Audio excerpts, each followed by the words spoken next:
থেকে তার কিন্তু জাজমেন্ট হবে। সাস্টেন্স আমার লাইফে আমি কতটা চলবে, আমার ইলেকট্রিক বিল দিতে পারবো কিনা, এ কিন্তু ভাগ্যরেখা বলবে না। ভাগ্যরেখা বলতে পারে ঠিক আছে তুমি ইলেকট্রিক বিল দেবে, কিন্তু 5টা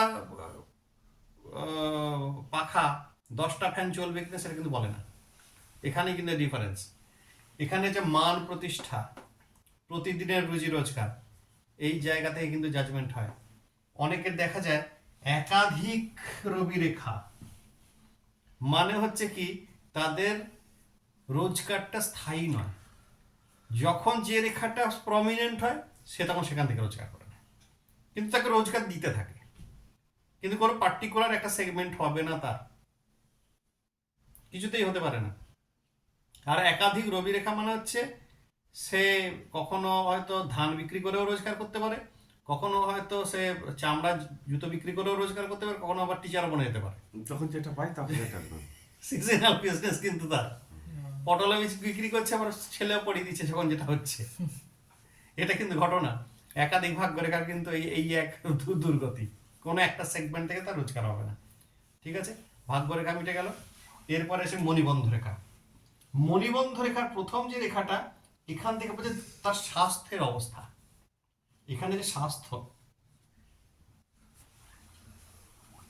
এইখান থেকে আসে তার পারিবারিক মানে কতটা পারিবারিকভাবে তার অর্থনৈতিক অবস্থা, পারিবারিক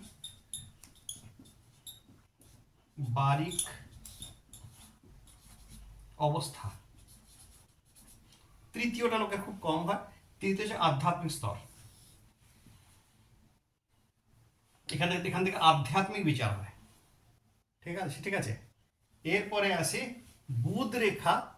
অনেকে স্বাস্থ্য রেখা বলে, মানে স্বাস্থ্যের সঙ্গে কিছুটা কানেক্টেড হয়, যেহেতু মঙ্গলের সঙ্গে কানেক্টেড সেই কারণে বলা হয়।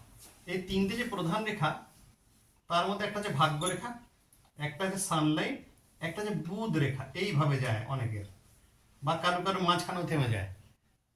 প্রায় কম বেশি সকলের হাতে প্রায় পাওয়া যায় এটা। বুধ রেখার কাজ হচ্ছে, এখানকে বোঝা যায় তার যে টাকাটা সে রোজগার করে আনছে, সে টাকাটা রোজগার কতটা করতে পারবে, সেই টাকাটা সেভিংসে রাখতে পারবে কিনা বা কাজে লাগবে কিনা, এই রেখাটা বলবে কিন্তু। যেটা রোজগার করে আনছে। হ্যাঁ, এই রেখাটা যদি ভাঙা